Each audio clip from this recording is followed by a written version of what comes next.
नमस्कार, बहुत स्वागत है आप सभी का। आप देख रहे हैं इंडिया न्यूज हरियाणा। आपके साथ मैं हूं ममता तिवारी। शुरुआत खबरों की फटाफट अंदाज में। एनआईए ने केरल से गिरफ्तार पॉपुलर फ्रंट ऑफ इंडिया के मेंबर शफीक बैठ से पूछताछ की। इसमें बड़ा खुलासा हुआ है। शफीक बैठ ने एनआईए को बताया उनके निशाने पर प्रधानमंत्री नरेंद्र मोदी की पटना रैली थी। एनआईए की ओर से की गई पूछताछ में शफीक ने बताया है कि इसी साल 12 जुलाई को प्रधानमंत्री नरेंद्र मोदी की पटना में रैली थी। ये रैली पीएफआई के टारगेट पर थी। इसके लिए बाकायदा बैनर पोस्टर भी बनाए गए थे। जांच के दौरान पता चला है कि पीएफआई के अकाउंट में एक साल में करीब 120 करोड़ रुपए आए थे। इसके साथ ही जितना पैसा अकाउंट में जमा किया गया था उससे दोगुना रुपया कैश के रूप में एकत्र किया गया था। 15 राज्यों में कई स्थानों पर पीएफआई पर बड़ी कार्रवाई के बाद अखिल भारतीय बार एसोसिएशन ने केंद्र से बिना किसी देरी के पीएफआई पर प्रतिबंध लगाने और पीएफआई से संबंधित मामलों की विशेष रूप से सुनवाई के लिए विशेष अदालतें स्थापित करने का आग्रह किया है। पीएम मोदी के हिमाचल प्रदेश के मंडी दौरे के बीच बारिश ने खलल डाल दिया है। पीएम मोदी वर्चुअली कार्यक्रम में जुड़े। पीएम मोदी ने कहा, अस्थिर सरकारों से देश आगे नहीं बढ़ पाया, लेकिन अब देश में स्थिर सरकार है। पीएम मोदी का मंडी में करीब 2.5 घंटे रुकने का कार्यक्रम था, लेकिन बारिश के कारण वो मंडी नहीं पहुंच पाए। नवंबर में विधानसभा की सभी 68 सीटों पर चुनाव होना प्रस्तावित है। पीएम मोदी ने कहा कि ड्रोन नीति बनाने के लिए बधाई। एम्स हिमाचल के लिए बड़ी सौगात है। आज 8 साल परिवार को नल से जल मिला है। सिरमौर के हाटी समुदाय को नए अवसर मिलेंगे। युवा पीढ़ी का सहयोग ऐसे ही बना रहेगा। नीतियों में स्थिरता के कारण देश और दुनिया की जनता भरोसा करने लगी है। उत्तर प्रदेश और उत्तराखंड में यही हाल था। 5 साल बाद सरकार बदलने की सोच बदली है। हिमाचल की जनता ने भी प्रण कर लिया है। देश के पूर्व उप प्रधानमंत्री देवीलाल की जयंती को लेकर इनेलो फतेहाबाद में कार्यक्रम कर रही है, तो जेजेपी भी हर जिले में कार्यक्रम कर रही है। वहीं ताऊ देवीलाल के बेटे और कैबिनेट मंत्री चौधरी रणजीत सिंह चौटाला अपने सिरसा निवास पर जयंती मनाएंगे। रणजीत सिंह चौटाला ने कहा है कि वे अपने सिरसा आवास पर देवीलाल जयंती पर एक कार्यक्रम का आयोजन कर रही हैं और देवीलाल को नमन किया जाएगा, जिसमें करीब 15,000 लोग शिरकत करेंगे। उन्होंने कहा कि देवीलाल ने ही सबसे पहले बुढ़ापा पेंशन शुरू की थी, जो अब पूरे देश के लिए एक मॉडल बन चुकी है। उन्होंने कहा है कि देवीलाल ने किसानों सहित हर वर्ग के लोगों के हितों को ध्यान में रखते हुए कई कल्याणकारी योजनाएं बनाई हैं। करीब 21 घंटे से जाम नेशनल हाईवे को किसानों ने खाली कर दिया है। किसान नेता गुरनाम सिंह चडूनी ने हाईकोर्ट का हस्तक्षेप के बाद नेशनल हाईवे 44 खाली करने का ऐलान किया है। आपको बता दें, धान की खरीद को लेकर किसान संगठन नेशनल हाईवे 44 पर प्रदर्शन कर रहे हैं, जिससे कश्मीर को कन्याकुमारी से जोड़ने वाला देश का सबसे लंबा हाईवे 44 करीब 21 घंटे से जाम था। जाम से आने जाने वाले लोगों को भारी परेशानियों का सामना करना पड़ रहा था। हाईकोर्ट के हाईवे जाम खाली कराने वाले आदेश के बाद किसान संगठनों ने हाईवे खाली करने का फैसला किया है। दिल्ली एनसीआर में 2 दिन से शुरू हुई बारिश थमने का नाम नहीं ले रही है, जिसके चलते तापमान में भी गिरावट दर्ज की गई। पिछले कई दिनों से उमस भरी गर्मी पड़ रही थी, इससे फिलहाल राहत मिल गई है। इसके मद्देनजर गुरुग्राम में प्राइवेट संस्थानों को एडवाइजरी जारी कर सभी कर्मचारियों को वर्क फ्रॉम होम का निर्देश देने को कह दिया गया था। इसके साथ ही बारिश के चलते जलभराव के कारण यातायात थम सा गया। 3 दिन से हो रही भारी बरसात के बीच कैबिनेट मंत्री मूलचंद शर्मा ने आगरा और गुरुग्राम नहर बंद कराई है। खतरे के निशान के ऊपर बह रही थी दोनों नहर। फरीदाबाद से पानी निकासी के लिए लिया गया फैसला। शहर में हुए जलभराव से मिली राहत। शहर की स्थिति जायजा लेने के बाद लिया फैसला। अधिकारियों को भी दिए शहर से जल्द पानी निकासी के आदेश। हिसार में कच्चा आरती एसोसिएशन की हड़ताल आज 6वें दिन भी जारी है। आरतीयों ने अनिश्चितकालीन समय के लिए मंडियां बंद कर दी हैं। आरती ई नेम प्रणाली का विरोध कर रहे हैं। आज उकलाना की नई अनाज मंडी से बाइक रैली निकालकर आरती विरोध प्रदर्शन करे। भिवानी के गांव रौनाथ के पास सुंदर ब्रांच नहर के टूटने से 300 एकड़ फसल जलमग्न हो गई। नहर का 50 फुट हिस्सा ओवरफ्लो होकर टूटकर बह गया। घरौंडा के गांव बस्ती अकबरपुर में ड्रेन टूटने से 100 एकड़ से अधिक भूमि पर खड़ी फसल जलमग्न हो गई। बरसात के कारण हुई अधिक निकासी की वजह से ड्रेन ओवरफ्लो हुआ। ड्रेन ओवरफ्लो होने से पानी में डूबी फसल खराब होने का खतरा मंडरा रहा है। खेतों में पड़ी फसल को पानी में डूबे देख किसान सदमे में आ गए। महेंद्रगढ़ में बीते दिनों से हो रही मूसलाधार बारिश से फसलों को नुकसान हुआ है, जिसमें खासकर बाजरे और कपास की फसल की सबसे ज्यादा नुकसान हुआ है। फतेहाबाद में देर रात से लगातार हो रही बरसात के कारण शहर के कई इलाकों में हुआ जलभराव। भारी जलभराव के चलते लोगों को परेशानी का सामना करना पड़ रहा। पिछले कई दिनों से हो रही बेमौसम बरसात में किसानों को पूरी तरह से हिलाकर रख गया है। खरीफ की फसल बरसात के चलते लगभग खराब हो चुकी है, तो वहीं अब रबी फसलों की बिजाई पर भी संकट के बादल मंडराने लगे हैं। सबसे चिंता का विषय तो यह है कि अभी भी बरसात जारी है और रबी की फसल पर संकट के बादल भी ज्यादा बरसात होने से मंडराने लगे हैं। ऐसे में किसानों के सामने रोजी रोटी का संकट खड़ा हो सकता है। टोहाना सदर थाने में गांव बोड़ी के किसानों और ग्रामीणों का धरना दूसरे दिन भी जारी है।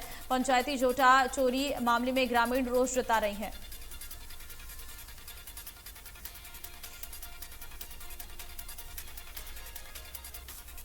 किसान और ग्रामीण सदर पुलिस की ढुलमुल कार्रवाई से परेशान है और इसी का विरोध कर रहे हैं। किसानों ने चेतावनी दी है कि अगर जल्द ही पुलिस ने आरोपियों को नहीं पकड़ा तो 15 गांव के ग्रामीण धरना कर देंगे। करनाल के अनाज मंडियों में आढ़तियों की हड़ताल छठे दिन भी जारी है। अपने विरोध को तेज करते हुए आढ़तियों ने अपनी दुकान को काले झंडे लगाए हैं और सरकार के खिलाफ नारेबाजी की। आढ़तियों ने राइस एक्सपोर्ट्स एसोसिएशन के अध्यक्ष विजय सेतिया के बयान का विरोध करते हुए प्रदेश की मंडियों में विजय सेतिया का बहिष्कार किए जाने का ऐलान किया। सोनाली फोगाट के ढाका परिवार की ओर से आज सर्वखाप महापंचायत बुलाई गई है। ये महापंचायत जाट धर्मशाला में 11 बजे शुरू हुई। सोनाली के राजनीतिक और सामाजिक विरासत को आगे बढ़ाने के लिए मार्गदर्शन की मांग। केंद्र सरकार द्वारा लागू की गई जन कल्याणकारी योजनाओं के लिए हरियाणा से 1 लाख धन्यवाद पोस्ट कार्ड प्रधानमंत्री नरेंद्र मोदी को भेजे के क्रम में यमुनानगर से भी शुभकामना संदेश भेजा जाएगा। देश भर में महिलाओं, बच्चों और किशोरियों में पोषण का स्तर सुधारने के लिए 1 सितंबर से 30 सितंबर तक चल रहे देश के 5वें राष्ट्रीय क्रय पोषण माह के तहत भिवानी में 2350 आंगनबाड़ी वर्कर्स एवं हेल्पर्स को जागरूक किया जा रहा। भिवानी के जिला बाल विकास परियोजना अधिकारी ने बताया कि प्रदेश भर में पोषण माह को सफल बनाया जा रहा है। इसके तहत महिला, बच्चे और किशोरियों को पौष्टिक आहार के महत्व के बारे में बताया जा रहा। पानीपत शहर के पार्कों में कुछ दिनों पहले निगम की ओर से पार्कों में भेजे जा रहे लोहे के बेंच में गड़बड़ी का मामला सामने आया है। बेंच भेजे गए बेंचों की वजन बढ़ाने के लिए उनमें रेत भरने का कारनामा किया गया। शहर विधायक प्रमोद विज ने बताया है कि स्थानीय लोगों द्वारा ऐसे गड़बड़ी की सूचना दी गई थी। जांच करने पर यह गड़बड़ी सत्य पाई गई। उन्होंने कहा कि जनता के पैसे को इसी तरह बर्बाद नहीं होने देंगे। प्रमोद विज ने कहा कि विकास कार्यों में किसी भी हाल में भ्रष्टाचार बर्दाश्त नहीं किया जाएगा। अधिकारियों को आदेश दे दिया है कि ठेकेदारों के खिलाफ तत्काल प्राथमिक दर्ज कराई जाए और भविष्य के लिए उसे ब्लैकलिस्ट किया जाए। हरियाणा के मनोहर लाल गैंगस्टरों पर सख्त नजर आ रहे। कुख्यात गैंगस्टर सूबे गुर्जर के खिलाफ बुलडोजर एक्शन देखने को मिला है। गैंगस्टर के मानेसर में बने अवैध घर को मानेसर निगम की टीम ने तोड़ दिया। धान खरीद न होने से परेशान किसानों ने नेशनल हाईवे 148 बी को जाम किया और सरकार के खिलाफ नारेबाजी की और व्यापारियों के साथ सरकार पर मिलीभगत के आरोप लगाए। किसानों का कहना है कि किसानों को औने पौने दाम पर फसल बेचने पर सरकार मजबूर कर रही है। शहर थाना प्रभारी राजपाल ने मौके पर पहुंचकर जाम खुलवाने का प्रयास किया, लेकिन किसान नहीं माने। आढ़तियों के हड़ताल के चलते जहां मंडी में धान की खरीद शुरू न होने से किसानों की मुश्किलें बढ़ी हुई हैं, वहीं देर रात से जारी बारिश के चलते खेतों में खड़ी फसल भी प्रभावित हो रही है।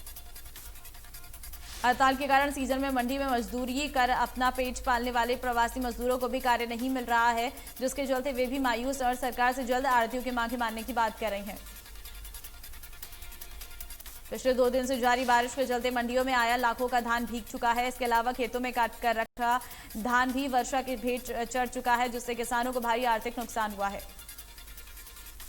अनाज मंडियों में धान की खरीद 1 अक्टूबर से शुरू करने का ऐलान किया गया है, लेकिन पिछले 1 सप्ताह से मंडियों में किसान धान लेकर आ रही हैं। वर्षा से तैयार हो चुकी धान की फसल भी पूरी तरह प्रभावित हुई है।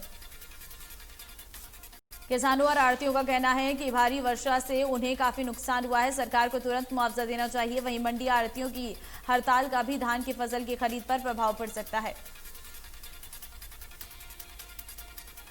हरियाणा की मंडियों में हड़ताल का चौथा दिन है और कैथल मंडी की बारिश की वजह से पूरी मंडी में जलभराव की स्थिति है। किसानों का धान भीग चुका है, जिसका खामियाजा किसानों को ही भुगतना पड़ रहा है। किसानों ने कहा कि आढ़तियों ने हमें फोन करके बुलाया था कि आप अपना धान लेकर मंडी में आ जाओ, हड़ताल 1-2 दिन में खत्म हो जाएगी, परंतु आढ़तियों ने किसानों के कंधे पर बंदूक रखकर चलाने की कोशिश की है।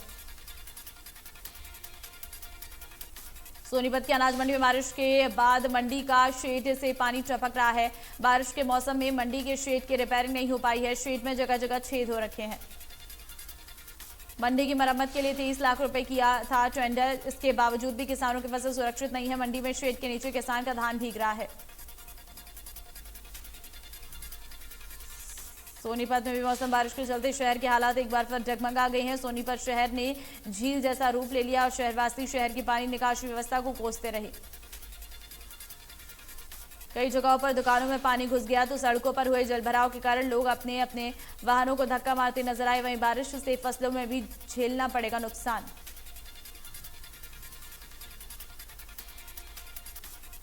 कैथल की पुरानी सब्जी मंडी में इंडियन बैंक में आग लग गई। फायर ब्रिगेड की गाड़ी और पुलिस मौके पर आग बुझाने की कोशिश कर रही है।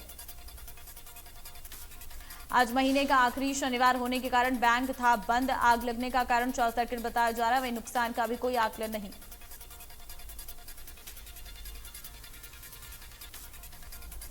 नूह जिले के ताबरू नगर के नूह रोड तहसील परिसर के सामने झुग्गी बस्ती में शुक्रवार को तेज बरसात के कारण एक दीवार गिर गई। दीवार गिरने से मलबे की चपेट में 5 झुग्गियां आ गई, जिसमें बच्चे और परिजन दब गए। गनीमत रही कि बड़ा हादसा होने से टल गया। शोर शराबे की आवाज सुन पर स्थानीय पार्किंग से लोगों ने दौड़कर दीवार के मलबे में दबे बच्चे और परिजनों को निकाला। सभी घायलों को उपचार करा लिया गया है।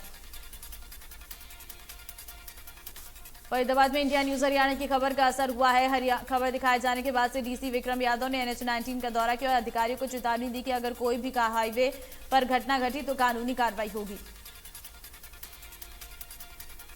इस दौरान डीसी विक्रम यादव ने NHAI के अधिकारियों को डांट लगाई और कहा कि पंपिंग सेट की क्षमता बढ़ाकर निकाला जाए पानी। नागल चौधरी थाना प्रभारी रामनाथ की अगुवाई में संयुक्त टीम के द्वारा एक अभियान के दौरान 5 ट्रैक्टर ट्रॉली बजरी से भरे हुए और एक ट्रक पत्थर भी को अपने कब्जे में लिया। कार्रवाई सुबह 6 बजे की गई। अवैध बजरी सप्लाई करने वाले ट्रैक्टर ट्रॉली राजस्थान के टीबा बसई से बजरी उपलब्ध करवाते हुए हरियाणा के गांव दनचौली, धानोता और हसनपुर होते हुए नारनौल में प्रवेश कर जाते हैं।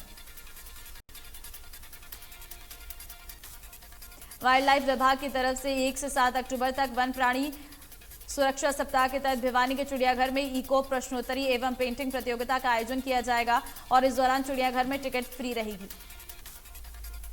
वाइल्ड लाइफ विभाग के इंस्पेक्टर परमजीत सिंह ने बताया है कि विभाग की तरफ से 1 से 7 अक्टूबर तक वन्य प्राणी सुरक्षा सप्ताह मनाया जा रहा है। 28 सितंबर को इको प्रश्नोत्तरी प्रतियोगिता करवाई जाएगी। हरियाणा के मुख्यमंत्री मनोहर लाल के मुख्य प्रधान सचिव TS ढिंसी ने शुक्रवार को आकांक्षी जिलों की सूची में शामिल नूह जिले का दौरा कर जिले में चल रहे विभिन्न विकास और आकांक्षी पैरामीटरों के कार्यों की समीक्षा की। फिरोजपुर झुरका के लघु सचिवालय स्थित जिले के अधिकारी संघ मीटिंग करते हुए मुख्य प्रधान सचिव ने कहा कि आकांक्षी जिलों की सूची में शामिल नूह को सरकार की विभिन्न योजनाएं समृद्ध और खुशहाल जिला बनाएगी। हरियाणा वीर एवं शहीदी दिवस के मौके पर जिला पुलिस पलवल द्वारा रक्तदान शिविर रिकॉर्ड तोड़ रक्तदान किया गया। इस शिविर में 250 यूनिट रक्त एकत्रित किया गया। इस मौके पर पुलिस के जवानों ने स्वैच्छिक रूप से रक्तदान किया। शिविर में 250 यूनिट रक्त एकत्रित करने का लक्ष्य रखा गया। शिविर में पुलिस के जवानों के स्वास्थ्य की भी जांच की गई।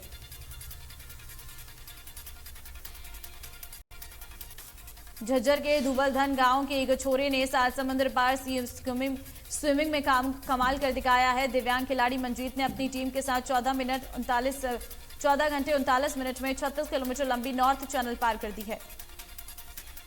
मंजीत की टीम में कुल 6 खिलाड़ियों में 3 दिव्यांग हैं। नॉर्थ चैनल पार करने वाले मंजीत हरियाणा का पहला खिलाड़ी बना, जबकि भारत और एशिया का पहला पैरा खिलाड़ी बन गया है।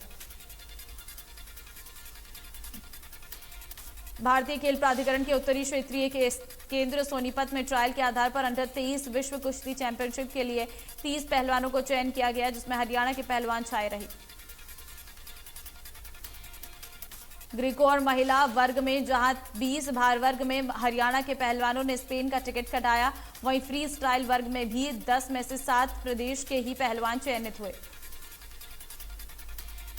कांग्रेस अध्यक्ष चुनाव के लिए आज से नामांकन भरे जा सकेंगे। नामांकन की प्रक्रिया से शुरू हो जाएगी। लंबे इंतजार के बाद काफी जद्दोजहद के बाद कांग्रेस अध्यक्ष पद के लिए चुनाव हो रहा।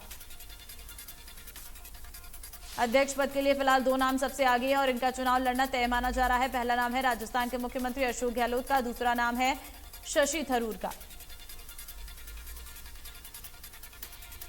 कांग्रेस नेता राहुल गांधी ने शनिवार को एक दिन के आराम के बाद त्रिशूर के पास पैरंबरा से भारत जोड़ो यात्रा फिर से शुरू किया। यात्रा के साथ उनके साथ कांग्रेस पार्टी के सैकड़ों कार्यकर्ता शामिल हुए। यात्रा सुबह करीब 6:30 बजे फिर शुरू हुई। कांग्रेस अध्यक्ष सोनिया गांधी और प्रियंका गांधी वाड्रा भारत जोड़ो यात्रा के कर्नाटक चरण में भाग लेंगी। यात्रा 30 सितंबर को राज्य में प्रवेश करेगी। राज्य पार्टी प्रमुख DK शिव कुमार ने शुक्रवार को इसकी जानकारी दी। अंकिता भंडारी के शव को चिल्ला नहर से बरामद किए जाने की पुष्टि की है। शव की शिनाख्त के लिए परिजनों ने हामी भरी है। 19 वर्षीय रिसेप्शनिस्ट अचानक लापता हो गई थी। अंकिता भंडारी हत्या मामले में लोगों में आक्रोशित ग्रामीणों ने रिजॉर्ट तोड़फोड़ करते हुए आग लगाने की कोशिश की। ऐसे में मौके पर मौजूद भारी पुलिस ने बमुश्किल ग्रामीणों को रोक दिया। उत्तराखंड में रिसेप्शनिस्ट अंकिता भंडारी की कथित तौर पर हत्या के मामले में सीएम पुष्कर सिंह धामी के आदेश के बाद आरोपी के खिलाफ सख्त कार्रवाई की जा रही। सीएम के आदेश के बाद प्रशासन ने अंकिता हत्याकांड के एक आरोपी पुलकेतारिया के ऋषिकेश के वनतारा रिजॉर्ट पर बुलडोजर चलाया गया है।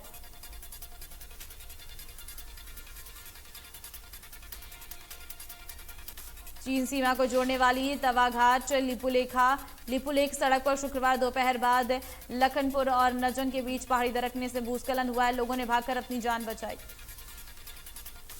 इस कारण यातायात के लिए सड़क फिर बंद हो गई है और चीन सीमा के निकटवर्ती गांव का शेष जगत से संपर्क कट गया है। चीन सीमा को जोड़ने वाली ये सड़क पिछले दिनों मलघाट के भूस्खलन के कारण बंद हो गई थी।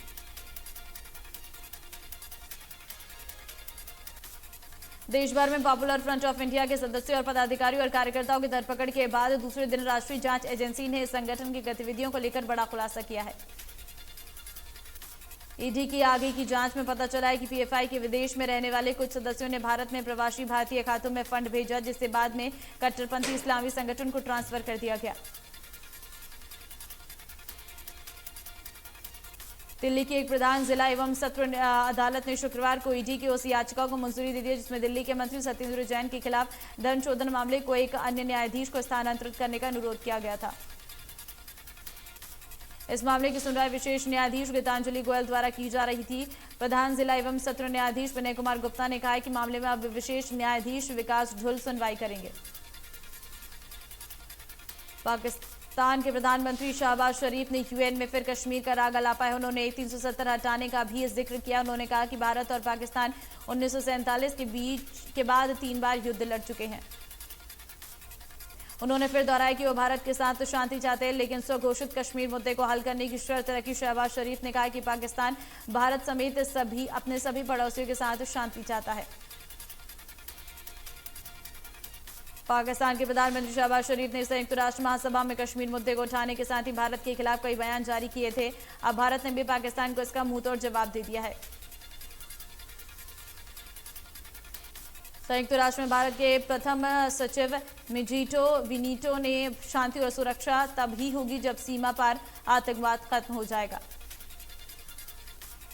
भारतीय राजनयिक मिजीटो विनीटो ने भारत के खिलाफ झूठे आरोप लगाने से पहले पाकिस्तान को आत्मनिरीक्षण करने की याद दिलाई। विंटो ने कहा है कि जम्मू कश्मीर पर दावा करने के बजाय इस्लामाबाद को सीमा पार आतंकवाद को रोकना चाहिए। भारत ने दूसरे T20 इंटरनेशनल मुकाबले में ऑस्ट्रेलिया को 6 विकेट से हरा दिया। ऑस्ट्रेलिया ने तय 8 ओवर में 5 विकेट खोकर 90 रन बनाए। जवाब में टीम इंडिया ने 7.2 ओवर में 4 विकेट खोकर टारगेट हासिल कर लिया। ऑस्ट्रेलिया को भारतीय जमीन पर टीम इंडिया ने 2017 के बाद किसी T20 में हराया है। इसके साथ ही 3 मैचों की सीरीज में 1-1 से बराबर हो गई है। ऑस्ट्रेलिया ने पहला विकेट झटका। भारत के लिए कप्तान रोहित शर्मा ने सबसे पहले नाबाद 46 रन बनाए हैं। 20 गेंदों की तूफानी पारी में हिटमैन ने 4 चौके और 4 छक्के लगाए। दुनिया के दिग्गज टेनिस खिलाड़ी रोजर फेडरर ने शुक्रवार को अपने करियर के आखिरी टूर्नामेंट लेवर कप में हार के साथ टेनिस से संन्यास लिया है। इस अंतिम टूर्नामेंट में फेडरर ने राफेल नडाल के साथ जोड़ी बनाई। अमेरिका के फ्रांसिस टियाफो और जैक शॉक के साथ हुए इस मुकाबले में फेडरर को हार का सामना करना पड़ा। मैच के बाद रोजर फेडरर काफी भावुक दिखाई दिए। सनी देओल इन दिनों सोशल मीडिया पर ही नहीं बल्कि सिनेमाघर में भी छाए हुए। हाल ही में उनकी फिल्म चुप रिलीज हुई और आज सुबह से ही थिएटर भरे पड़े हैं। फिल्म के बिना किसी बड़े प्रमोशन के ही फिल्म में बॉक्स ऑफिस पर धमाल मचा रही। इतना ही नहीं, फिल्म चुप के अपोजिट में है आलिया भट्ट और रणवीर कपूर की फिल्म ब्रह्मास्त्र, लेकिन फिर भी फिल्मी पर्दे पर छा गई है।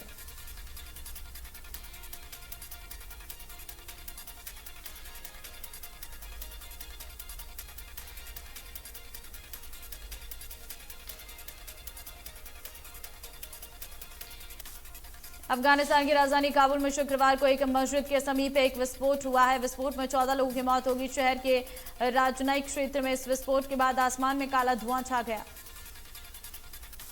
काबुल इमरजेंसी अस्पताल का कहना है कि वजीर मोहम्मद अकबर खान मस्जिद के पास आज हुए विस्फोट से 14 लोगों की मौत होगी और 10 लोग घायल हो गए हैं।